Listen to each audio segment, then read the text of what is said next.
Hello there. Welcome to the Saroy channel wherever you are in the world. And so much love to each and every one of you. I do hope you're doing remarkably well. And I hope you're in fighting form and ready to hear a fabulous story. And don't forget to go and get yourself a lovely warm cup of cocoa to drink, because nothing beats a good hot chocolate, followed by a fabulous story. And what an exciting story this is. We're on part 4 of our story, the final part of our story tonight. And we've had an incredible story so far where we've learnt exactly what had happened to Great Aunt Betsy. She was attacked and obviously killed by a dogman. But we're going to learn more about this story, and it's very, very exciting. We've still got to get to the end. So before we do, don't forget to subscribe to the channel, click the notification bell and the thumbs up. And, of course, share the story with anybody you know who really appreciates a good story, because that's the way these stories get shared. And so let's continue, shall we? Of course, it goes without saying, once you've had an experience like that, you do want to confide in someone about it. I had no idea who to talk to about this strange phenomenon that had occurred to me. I did want to tell my best friend Hannah O'Dassus about what had happened to me, and I very nearly did. I was tempted to do so. I can't tell you how many times I picked up the telephone to dial her number, and then promptly decided against it. In the days that followed, Hannah had been asking me over and over again what on earth was wrong with me. It wasn't easy to pull the wool over her eyes. She's a very good friend of mine, and is as sharp as a hawk, and I guess she knew I wasn't acting completely right. Furthermore, she's known me all my life, so when I tell her that I'm fine, I know she's not buying it at all. I'm quite relieved we're both planning a road trip together.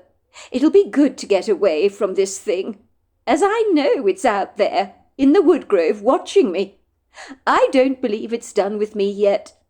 I feel like I'm an object of entertainment for him.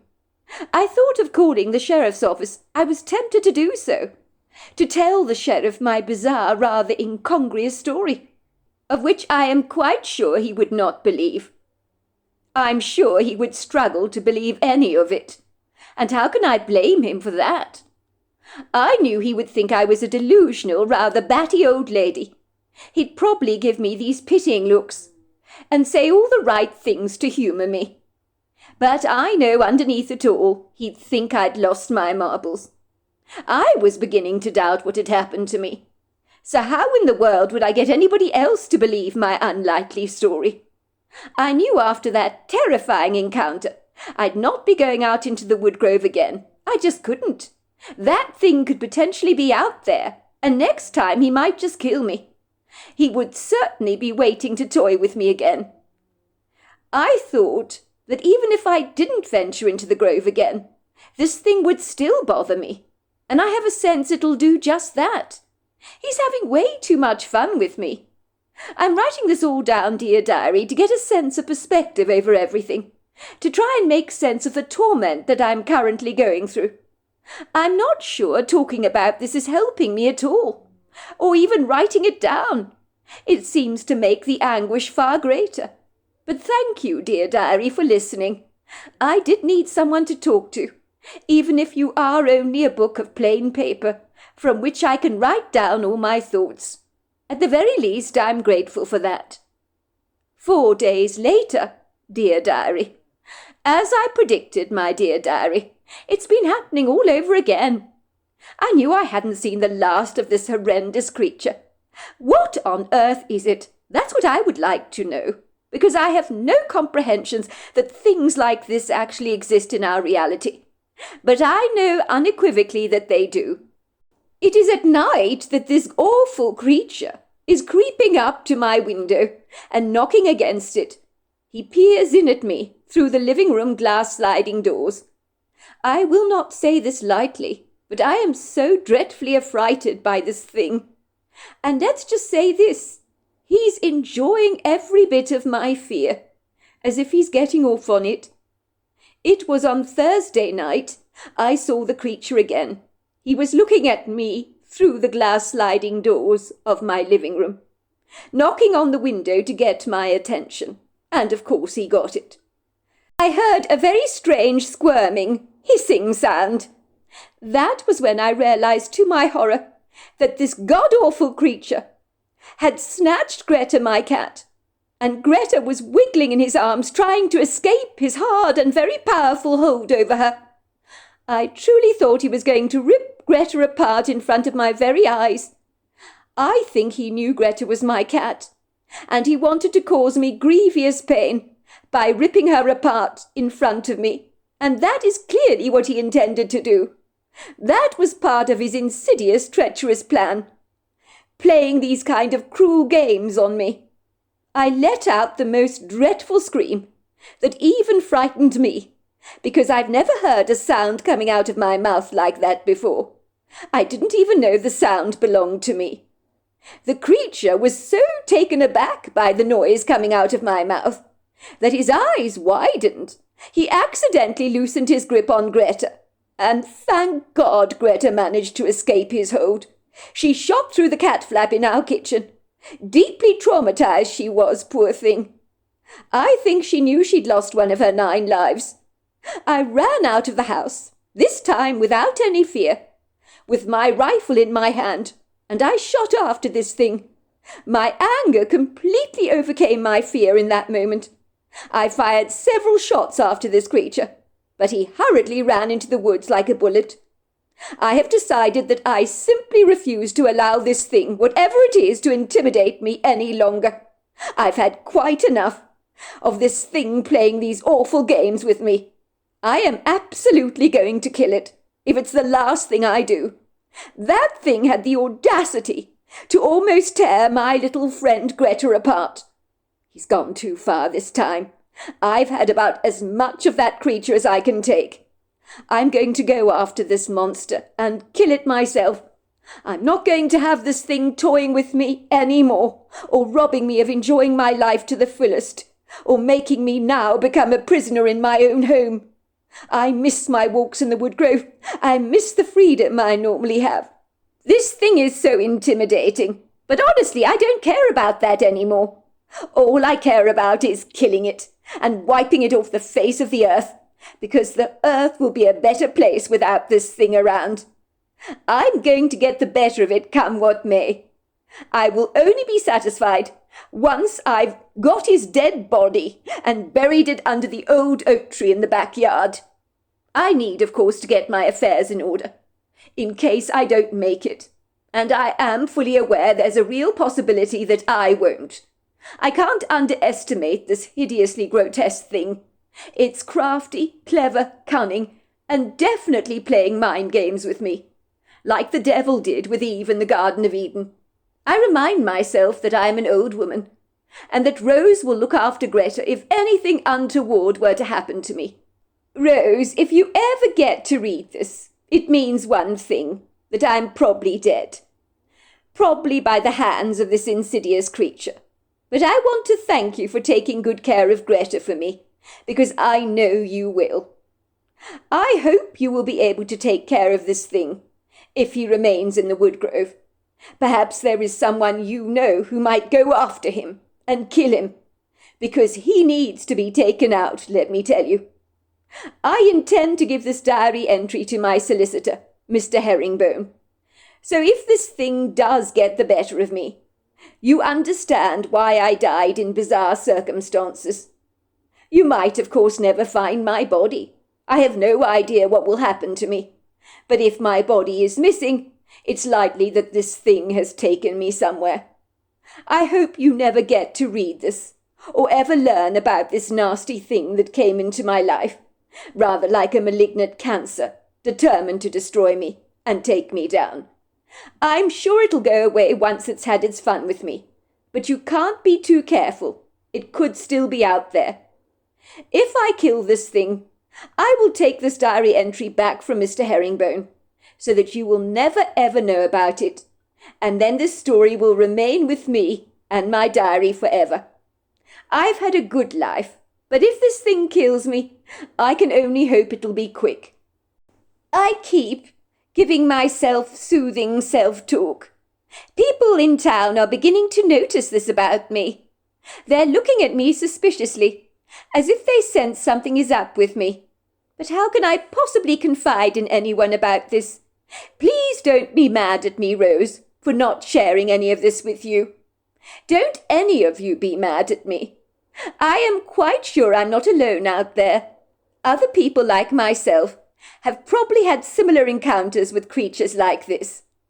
But like me, they're afraid to talk about their experiences for fear of being ridiculed, or that people might think they belong in a funny farm. I'm praying with all my heart that God will help me take this thing out. When I'd finished reading my aunt's diary entries, I looked at my mother. Goodness gracious me, I said, as we both stared at each other in confoundment. I can't believe that this happened to Great Aunt Betsy. I just can't believe it. Neither can I, said my mother. That ghastly thing, whatever it was, killed your Great Aunt Betsy. I guess she put her diary entry in an envelope and gave it to Mr. Herringbone, to give you, Rose, in case something very bad were to happen to her with this creature. I think she thought she might not survive its attacks on her. Turns out she was right. She explained why she thought she might end up killed in bizarre circumstances, and it now makes perfect sense to me. The puzzle is beginning to fit. What an extraordinary story, Rose dear. What can I say? Your poor Aunt Betsy. What she must have gone through. I wish to God she had had the courage to confide in us. She was going through so much turmoil and refused to share her troubles with us. Why would she do that, Rose? We could have helped her significantly. She didn't have to die like this.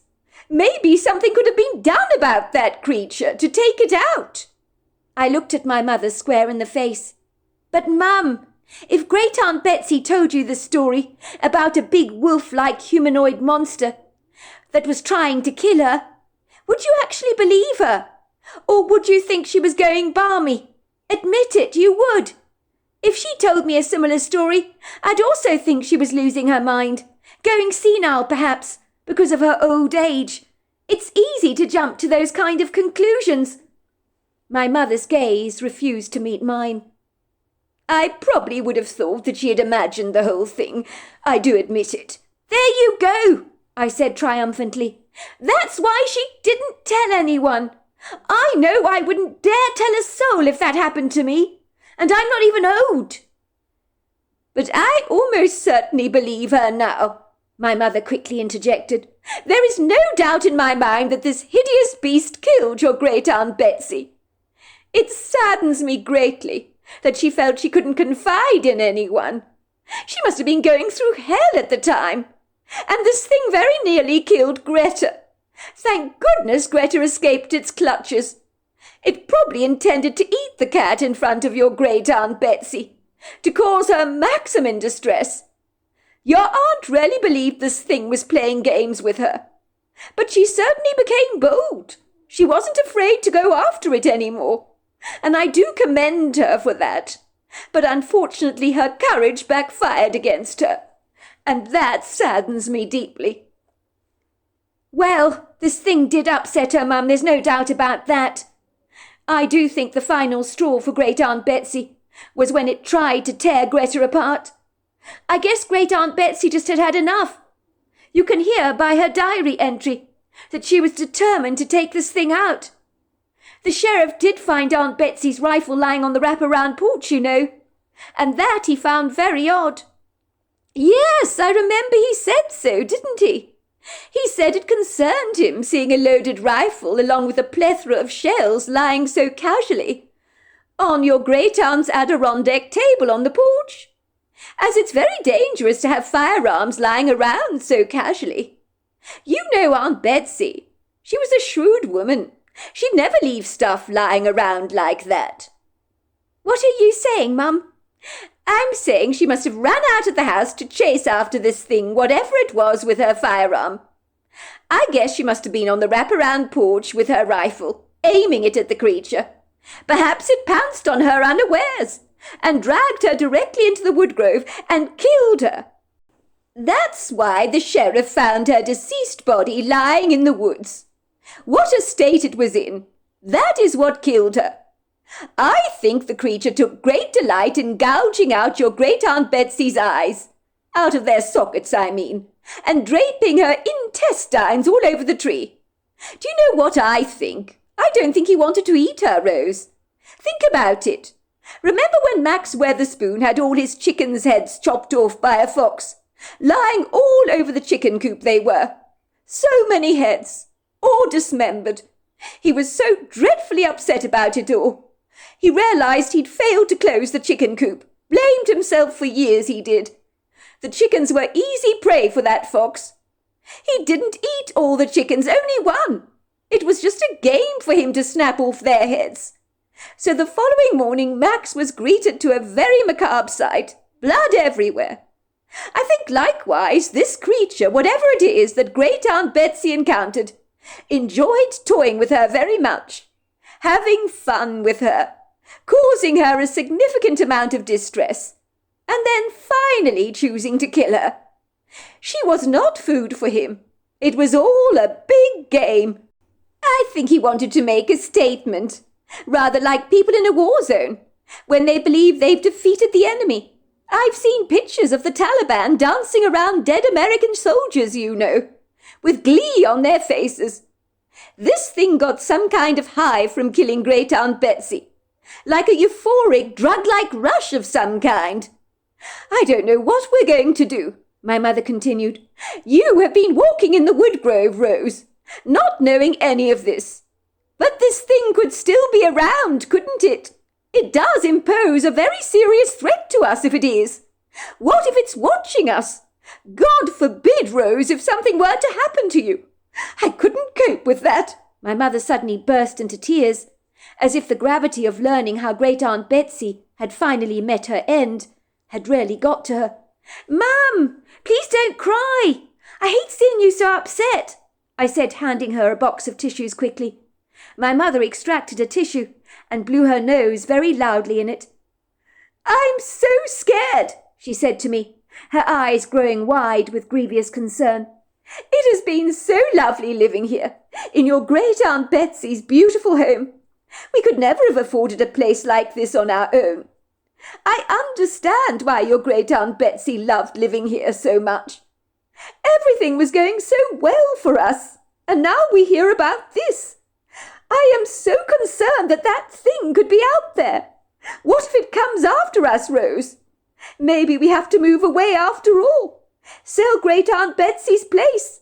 Make a brand new start for ourselves. What do you think? You know what I really think, Mum? That you're overreacting. I am absolutely certain this thing is long gone. I'm sure it didn't stick around. I think the thing was enjoying targeting great-aunt Betsy. He saw her as an opportunity to have a game with her. Like she said in her diary, it was playing with her like a cat plays with a mouse.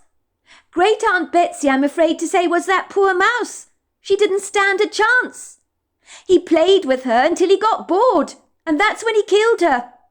I've watched cats, Mum. I've watched them play with mice and then finally kill them. And once they've killed the mouse, they wander off and look for some other challenge. Maybe the creature's moved away, far from here. I don't think a creature like that would stick around for very long. I mean, let's face it, that would be very limited for a creature like that. You think so? Asked my mother, wiping a tear from her eyes. You really think so? You're not just saying that to make me feel better, are you? Of course I think so. And I would tell you the truth, Mum. I wouldn't just humour you. This creature, whatever it is wild. Wild animals never hang around in the same place all the time, do they? They have an instinct to survive. Think about it, a creature like that would be bored hanging around great-aunt Betsy's wood grove all the time. Well, I suppose you do make a good point there. Besides, you have been carrying bear spray in the grove with you. But is that enough protection? Perhaps you should take a rifle with you, in case this thing comes back. It could come back, couldn't it? I won't deny there's a slim possibility he could come back, Mum, but I doubt it. But if it makes you feel any better, I'll take the rifle into the grove with me. It'll put your mind at rest, but you mustn't worry about me. In truth, every walk I've taken in the grove has been incredibly pleasant.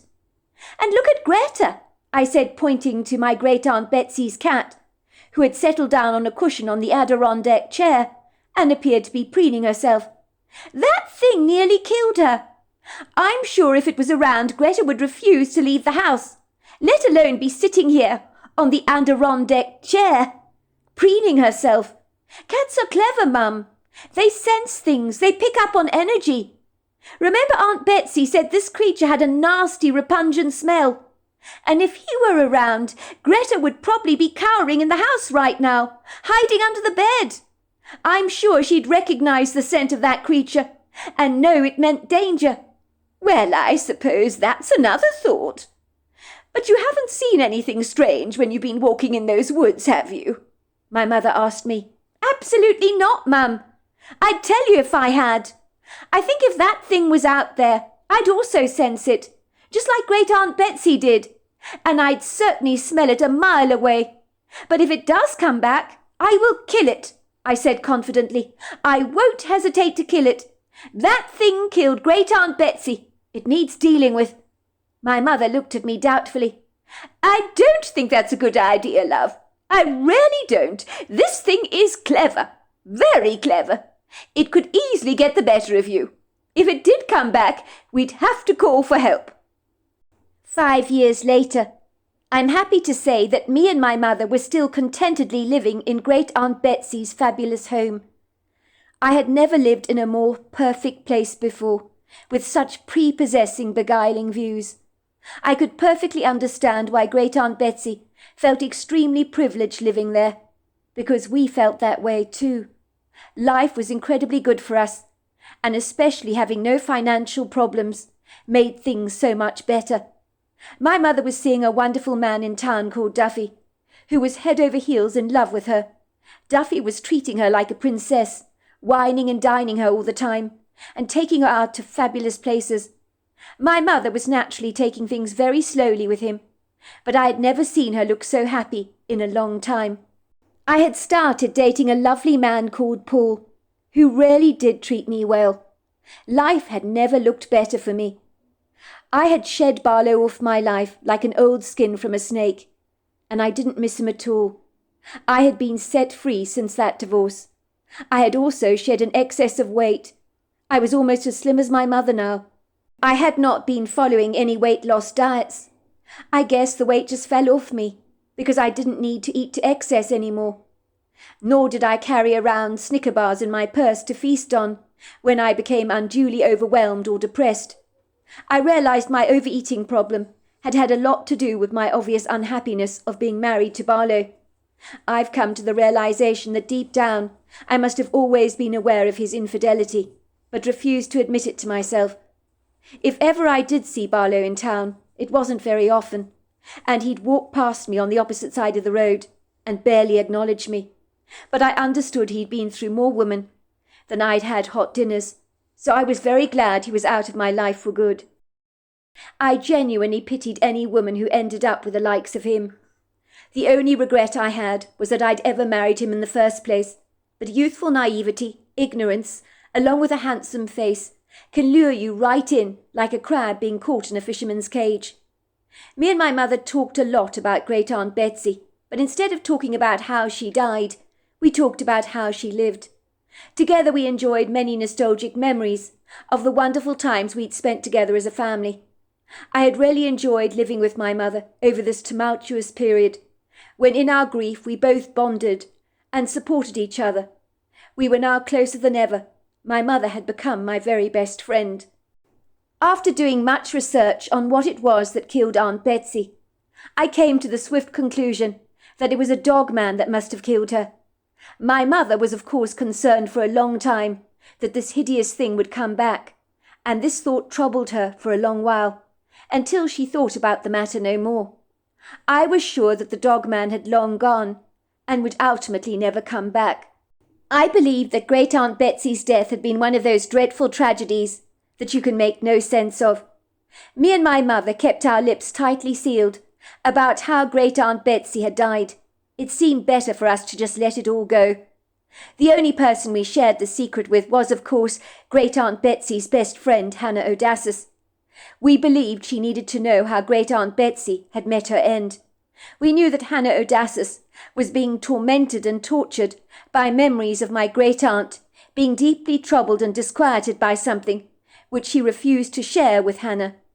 Me and my mother decided that she needed some closure, so we confided in her, and I'm very glad we did. Hannah Odassis seemed heartily relieved to finally know what it was that had killed Great-Aunt Betsy.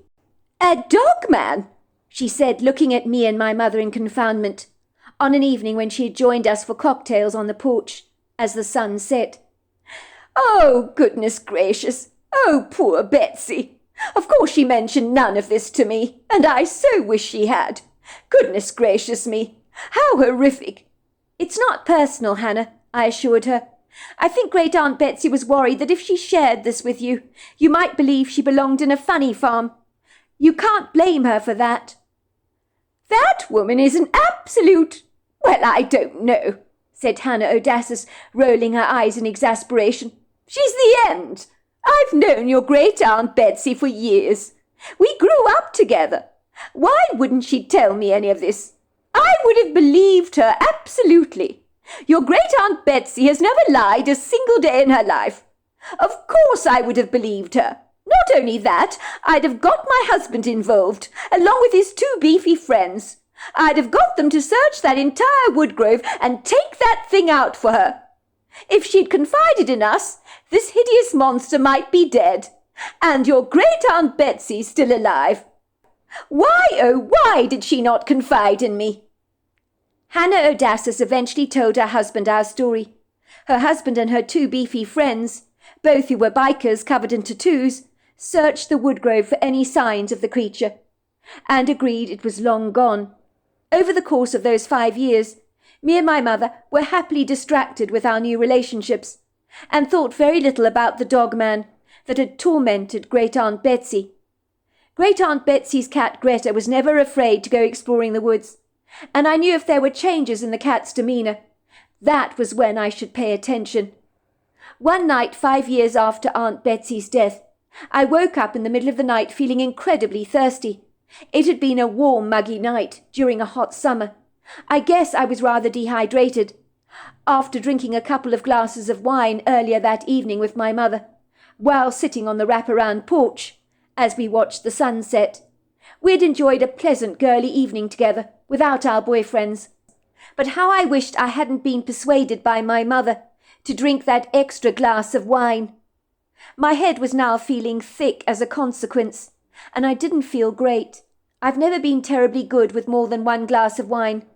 I could feel a dull headache pulsating at the back of my head, and taste a slight feeling of nausea that welled up in the back of my throat. If I didn't drink some water and have a couple of paracetamol, I'd wake up in the morning with a hangover from hell. I climbed out of bed, feeling both disenchanted and very disgruntled. My hair was wildly tousled all over the place, my mood grumpy. I made my way down the staircase, with eyes groggy from sleep.